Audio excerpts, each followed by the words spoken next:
কিছুদিন আগে রিলিজ হওয়া অসাধারণ এক কোরিয়ান ড্রামার গল্প নিয়ে হাজির হয়েছি, যে মূলত বস আর এমপ্লয়ির লাভ স্টোরি নিয়ে, যেখানে বসও খুব রাগী থাকে আর এমপ্লয়িও খুব রাগী। মনের মধ্যে তো পূর্ববর্তী শত্রুতাও রয়েছে। অফিসে বাইরে যেখানেই দেখা হোক না কেন, দুজনের ঝগড়া লেগেই থাকে। এই দুই ঝগড়াটার মধ্যে কি প্রেম সম্ভব? অবশ্যই সম্ভব। সেটা আমরা ড্রামার গল্পতেই দেখতে পাবো। গল্পটি অনেক বেশি ইন্টারেস্টিং হতে চলেছে। আশা করছি তোমরা সবাই অনেক বেশি এনজয় করবে। ড্রামার শুরুতেই 2009 সালের সিন দেখানো হয়, যেখানে আমাদের পরিচয় হয় বেক সুজং নামের এক মেধাবী ও পরিশ্রমী মেয়ের সাথে। পড়াশোনায় ছিল বেশ মনোযোগী, খুব ভালো স্টুডেন্ট ছিল, কিন্তু স্কুলের সে একটা জনপ্রিয় ছিল না। তার সহপাঠীরা তো তার পরিবারের আর্থিক অবস্থা নিয়ে খুবই মজা নিত, আর ওকে খুব ইনসাল্টও করতো। একে তো ওর মা ছিল না, ওর বাবাও তেমন ভালো কাজ করতো না, ওর পরিবারের অবস্থা খুবই খারাপ ছিল, যেটা নিয়ে ক্লাসের বাকি মেয়েরা ওকে বুলি করতো। সুজং কখনোই এগুলো মাথা নত করে সহ্য করে না। ও তো ওর সহপাঠীদের যথার্থ জবাবও দিয়ে দেয়।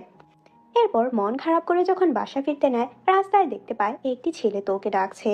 ও ভাবতে থাকে আসলেই কি ও আমাকে ডাকছে নাকি, কিন্তু তখনই দেখতে পায় ছেলেটির গার্লফ্রেন্ড ওর কাছে ছুটে আসে, যেটাতে ওর মনটা একটু খারাপ হয়। ভাবতে থাকে ওর কখনোই এরকম স্পেশাল মানুষ হয়নি যে ওকে খুব কাছে থেকে চিনবে।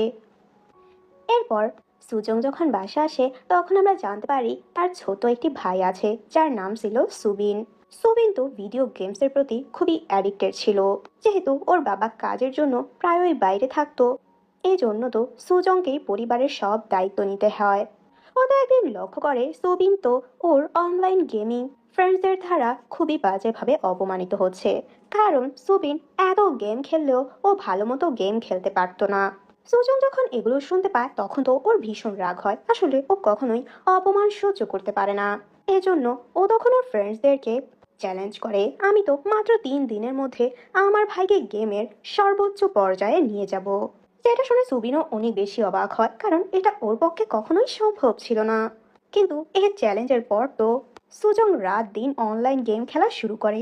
তখন গেমের মধ্যে তো ব্ল্যাক ড্রাগন নামের এক গেমারের সঙ্গে সুজং এর পরিচয় হয়, যেখানে আমরা জানতে পারি এই গেমের দুনিয়ায় ব্ল্যাক ড্রাগন ছিল একদম বেস্ট প্লেয়ার।